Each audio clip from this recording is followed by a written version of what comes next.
Even her detractors admit that the charitable work of the Catholic Church has been extraordinary. But today we're going to see that Catholic charity has historically been even greater than Catholics themselves may realize. So join me today for the Catholic Church, Builder of Civilization.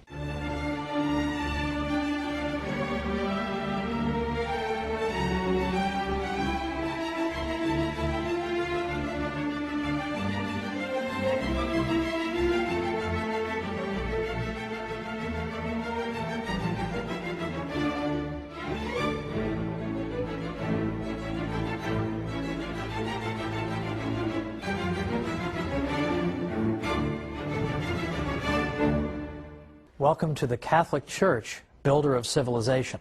I'm Thomas Woods. Today we're talking about Catholic charity. Now we all think we know all about Catholic charity, and indeed we do know a great deal about it. Even her opponents admit that the Catholic Church has done more charitable work than you can possibly believe. But Catholic charity is in fact even greater than people realize. And today we're going to explore why.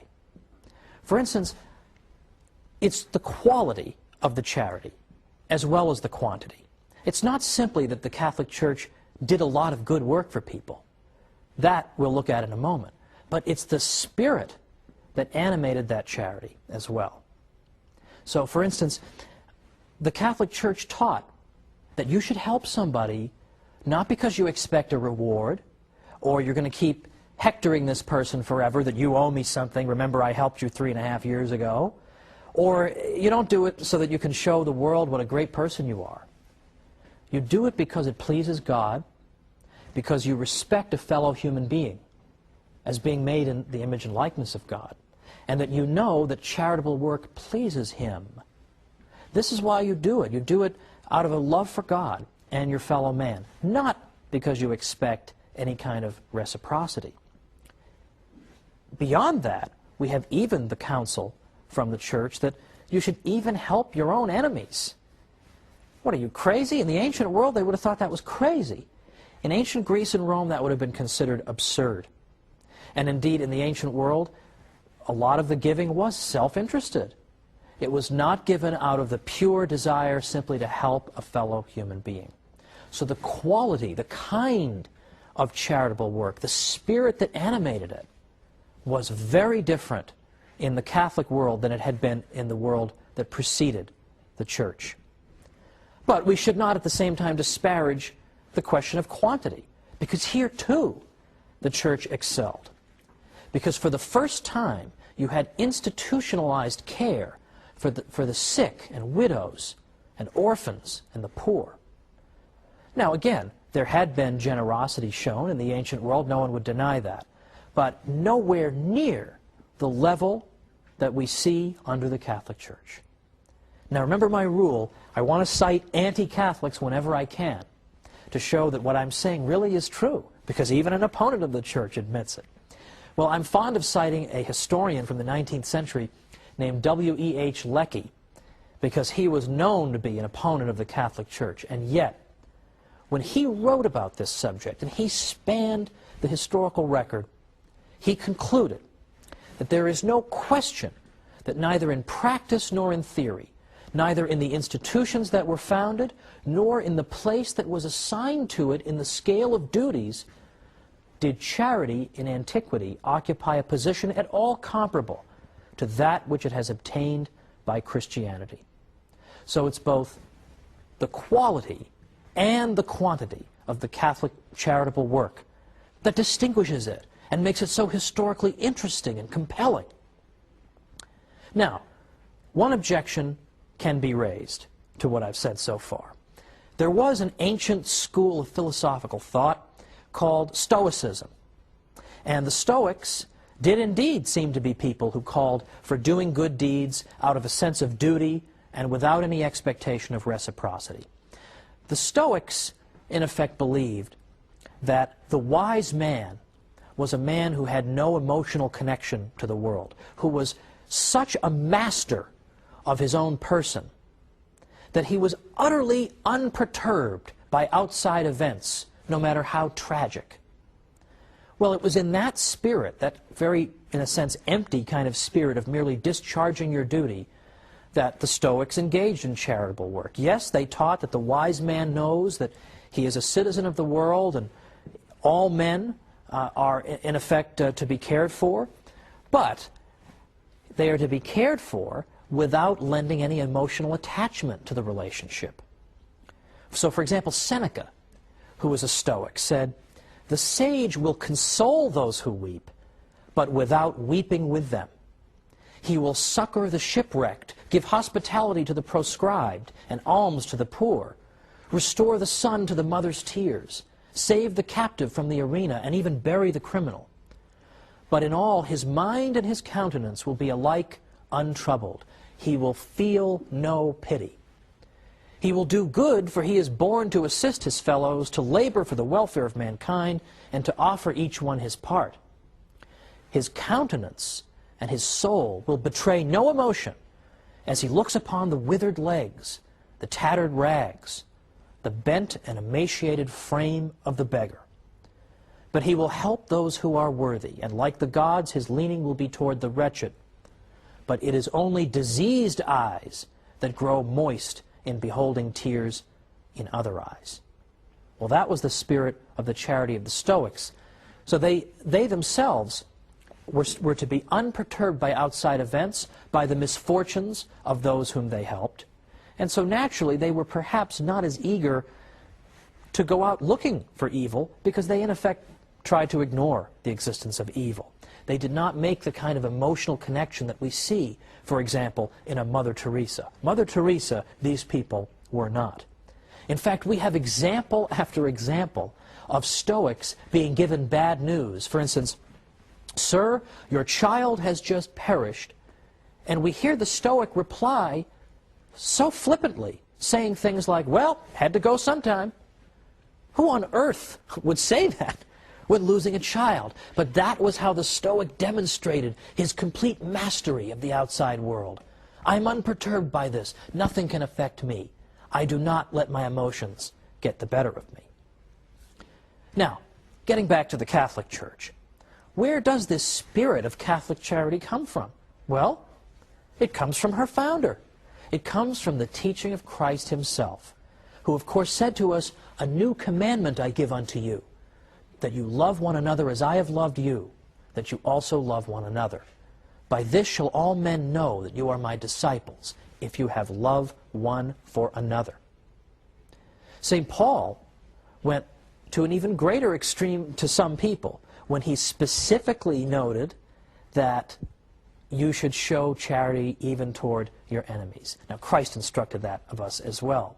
But St. Paul was cited repeatedly on this front, and his letters were cited repeatedly by early church fathers to encourage people to follow the counsel of St. Paul, and in fact to do good even for their enemies. Now, we're going to talk more about Catholics doing good for their enemies a little bit later. But for right now, let's look at early church history and see them taking the words of Christ and making them into reality. We already see that in early church history, during the context of the Mass, the faithful's offerings for the poor would be placed on the altar. Early Christians also imposed fasts on themselves so that they could save the money they would otherwise use to buy food and give that to those who were in need. Now, the church fathers even, who, as I said in a previous episode, were prolific writers, and that St. Isidore of Seville once said that if you tell me that you've read everything St. Augustine wrote, you're obviously a liar.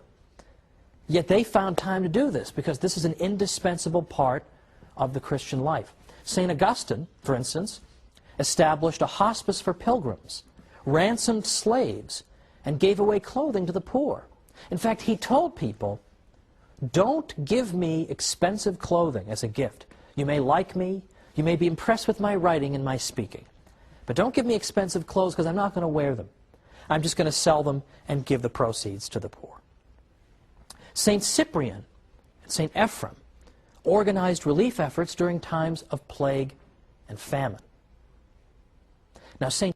Cyprian in particular instructed Christians, this is the 3rd century, during a pestilence in Carthage. He said, "If we only do good to those who do good to us, what do we more than the heathens and publicans?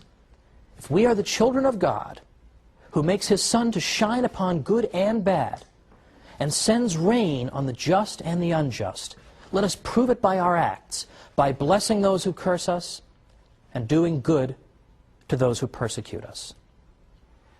Now there was a fellow named Pachomius in the Roman army in the early 4th century who was very impressed that at a time when famine and disease struck the army, who came out and helped them?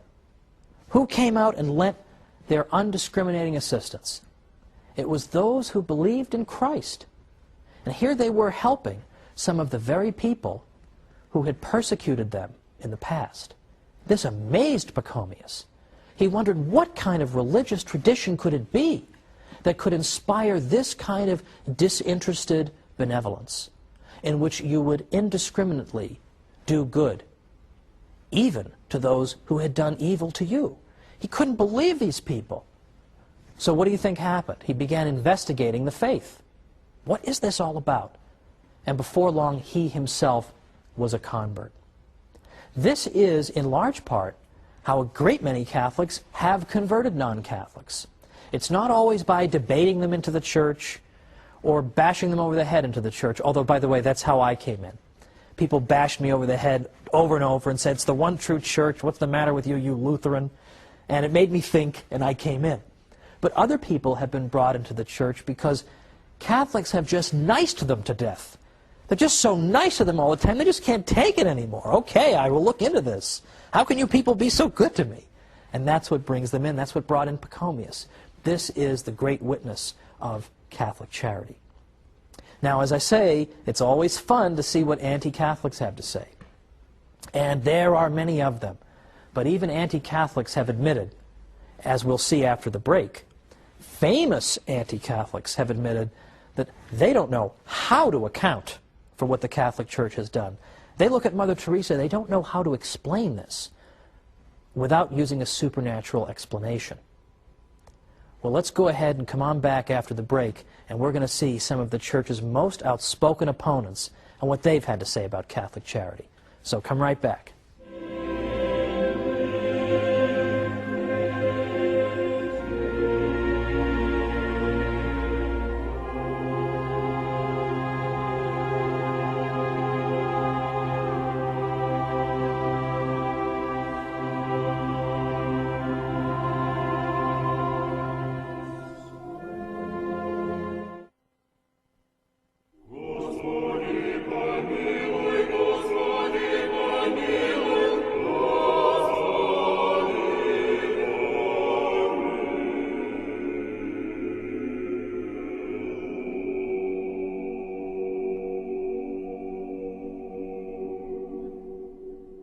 Welcome back to the Catholic Church, builder of civilization. I'm Thomas Woods.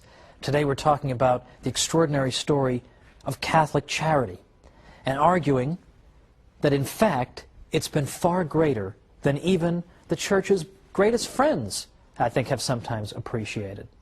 So we've gone through and seen, for example, what the early Church Fathers did in terms of charity. I gave a few examples of that. Or we've seen in the Scriptures where Catholics are urged to display an exemplary degree of charity. We've seen how it contrasts with the attitude of the ancient world, in which charitable work was something to be done, in effect, for a reward, or to call attention to oneself. And even when you do have the example of a school of thought like the Stoics, that does seem to say you should do good without expecting a reward, they do it out of such an emotionless sense of duty that we almost would view it as dehumanizing today. And that's not what the Catholic Church calls for at all. Well, just before the break, I was pointing out that a great many of the Church's best-known opponents over the years have conceded this point about Catholic charity. So I'd like to make good on that promise and go through a few of them, because this is quite astonishing, what we hear. Voltaire was perhaps the most anti-Catholic French intellectual of the 18th century, and that is saying something. And yet even Voltaire had to admit that he could not get over the extraordinary sacrifice that women religious made in order to work in hospitals. These nuns in their good work were extraordinary to him. And so Voltaire actually said, "Perhaps there is nothing greater on earth than the sacrifice of youth and beauty, often of high birth, made by the gentle sex in order to work in hospitals for the relief of human misery, the sight of which is so revolting to our delicacy." And he said, "Peoples separated from the Roman religion have imitated only imperfectly so generous a charity." Well, of course, ours is the Roman religion that he names. Now that is quite extraordinary, isn't it? That even Voltaire, who despised Catholicism, had to say, I have to hand it to them, I don't know how to account for this. Another example I sometimes cite is Julian the Apostate. Julian the Apostate was a 4th century Roman emperor from about the 360s. And Julian was anti-Christian through and through. He despised the toleration that had been extended to Christianity in the Edict of Milan in 313 by the Emperor Constantine. And in fact, Julian wanted to bring back ancient paganism and wipe out the Christian presence. And so, what did he try to do? He tried to revive a pagan priesthood and pagan ceremonies and all the trappings of an ancient pagan religion and give that the support of the state. And one thing Julian kept coming back to was that people kept being attracted to the Christian religion because the priests in that religion were so good and kind and generous, and the faithful in that religion were so good and kind and generous. And it drives Julian crazy. He says repeatedly, these people are so nice, why are my pagan priests not that nice? Why are you pagans not so nice? Because the Christians are coming in and they're snatching up people left and right by their good example. Why can't we come anywhere near imitating them? Well, there's an interesting compliment, isn't it? Okay, I mean, Julian has no particular interest in complimenting people who have the faith, and yet here he is forced to do it because you're showing us up as pagans. Now, my personal favorite in this list is Martin Luther, because I myself am a former Lutheran. That is a whole other story for a whole other program. However, I know a little something about Luther. I've read an awful lot of what Luther wrote. And Luther himself admitted that he couldn't quite get a handle on Catholic charity either. And why it was that charitable work under his teaching seemed to dry up. He had no explanation for this, and it drove him crazy. Now, before I go any further, I want to anticipate an objection here, because sometimes I get this. I get people saying, well, should you really portray Martin Luther as an enemy of the Catholic faith? I mean, wasn't he, toward the end of his life, didn't I hear something about maybe he was having second thoughts? Well, I don't think so. Because in fact, the last book Martin Luther wrote was called Against the Papacy at Rome, an Institution of the Devil. So if he's having second thoughts, he has a very funny way of showing it. Well, Luther, of course, taught the doctrine of justification by faith alone. And he repeatedly said that we don't need to do good works in order to get into heaven. Now, this is a very technical, theological discussion here. And Luther, by the way, was not saying that nobody should do good works. In fact, Luther argued that a Lutheran could do good works in an even purer spirit than a Catholic could, because a Lutheran would know that the good works were not going to do anything for him salvation-wise. He was doing them only because he loved God, whereas a Catholic is always thinking in terms of self-interest when he does good works. But Luther's point was that good works aren't going to do anything in terms of your salvation, whether they're done in the state of grace or whatever, not going to do anything. But what some people took Luther to mean, and Luther is partly to blame for this, was that you don't need to do good works, period.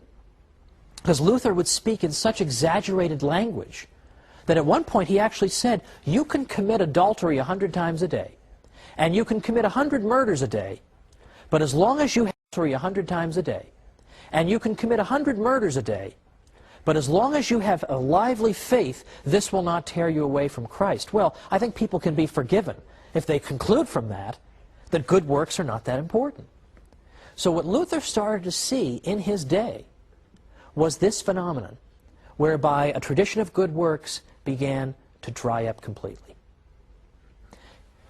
In fact, Luther himself deeply regretted this and said, at least under the papacy, that is to say, at least under the Catholic Church, you didn't have to force people to be charitable. You didn't have to hold a gun to their heads. They would be charitable spontaneously. He says, whereas living under the gospel, and by under the gospel he means under Lutheranism, he says, not only do I see no charity, to the contrary, people are grasping at each other's belongings. People have become envious and self-centered. He was very interested in this. And throughout his life, he continued to observe good works by Catholics in hospitals and so forth.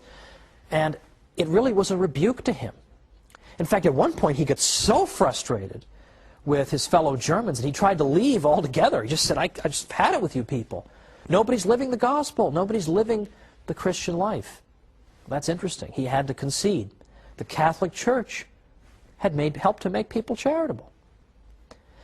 Now, a couple years ago, I was interviewed in the Washington Post. So obviously somebody was fired over that, but I was interviewed in the Washington Post in their live online segment, which I really like, because it's a live question and answer session on the internet. And so readers can type in questions, and then I'm sitting at my computer and I'm seeing all the questions come in, and then I answer them. Well, the questions are coming in fast and furious, so if you didn't have carpal tunnel syndrome before this process, you definitely have it afterward. One of the questions I got I thought was very interesting, and I thought a fair question. The person asked, after all, however, isn't Catholic charity really at its root self-interested? Because, in fact, isn't the person engaged in charity because he expects a reward? He expects to go to heaven. So can't we really say that really Catholic people are no different from people in the ancient world? They're all seeking rewards. And so I thought that was a fair enough objection. So I gave this answer. And I hope this is a good enough answer. If you don't think it's a good enough answer, write to me and I'll give a better answer the next time. But I gave an answer that was twofold. I said, first of all, the Catholic Church recommends to us in effect tells us there are three different levels of sanctity when it comes to doing good. Some people do good simply because they're afraid of going to hell, and that's the only motivation that will reach those people. Now, that's considered to be sort of good enough, but it's certainly not the ideal. At the next level, people do good because, as the questioner suggests, they seek heaven. And now, I personally see nothing wrong with that. But even that is not the ultimate level that the Church recommends to us. The Church says there is a top level. There's a level at which people do good solely because they love God and they want to please God. And that's why they're doing their good works. Not for any expectation or hope of reward, but because they want to please the God they love. And I said to the questioner, this is what the Church is calling us to, is precisely this level of benevolence at which we're not thinking about ourselves. We're thinking only about God and only about doing good for its own sake. But then secondly, I said, consider Mother Teresa's missionaries of charity, because they're such an excellent example. I said, consider them. Now you may say, they're doing all these good works and helping all these people who are in wretched conditions oftentimes, and the sickest of the sick and the poorest of the poor, and they're helping those people simply because they want to go to heaven. But they could go to heaven by working in an air-conditioned office. So what makes them want to work in Calcutta, places of that sort, or makes them want to work in AIDS hospices? I said, they can get to heaven doing those more comfortable things. They can be in an air-conditioned office. Why do they seek this out then? If all they care about is going to heaven, they could do something else. And moreover, look into their eyes. Look into the eyes of one of those missionaries of charity nuns in one of these AIDS hospices, in which she's looking at patients who oftentimes during their lives have been alienated from the Church and sometimes even hostile. And when they look up from their beds at these women religious, all they see are eyes filled with love. And I said, can you really look in those eyes and say that all you see is a woman seeking a reward? That's all you see? Don't you see something there that is far deeper and more significant and more moving? That was my answer. And I think that is ultimately the answer. And in fact, the Christian God, following from the Hebrew tradition, believes that it is good for human beings to be good to each other. And this was something new among the religions of the ancient Near East. The gods of ancient Sumer didn't seem to care about the human race at all, or what they did. The gods of ancient Greece sometimes used human beings as playthings. They treated them arbitrarily. They were capricious toward human beings. They didn't seem to care how people behaved toward each other. If you wanted to satisfy some of those gods that I've mentioned, you could do so only through various kinds of ritual sacrifice and then just hope for the best. But our God is pleased not only by the sacrifice of the Mass, but is also pleased by good behavior. He cares about how we treat each other. This was something new under the sun. He doesn't want only ceremony, as important as that is, but he cares that we should be good. We should be good to each other, and that's one of the things that pleases him. And it should not come as a surprise that a God who teaches this is going to give a brand new morality to his people. So next time we're going to see how Western standards of morality have been shaped by the Church. So join me for the Catholic Church, builder of civilization, and I'll see you then.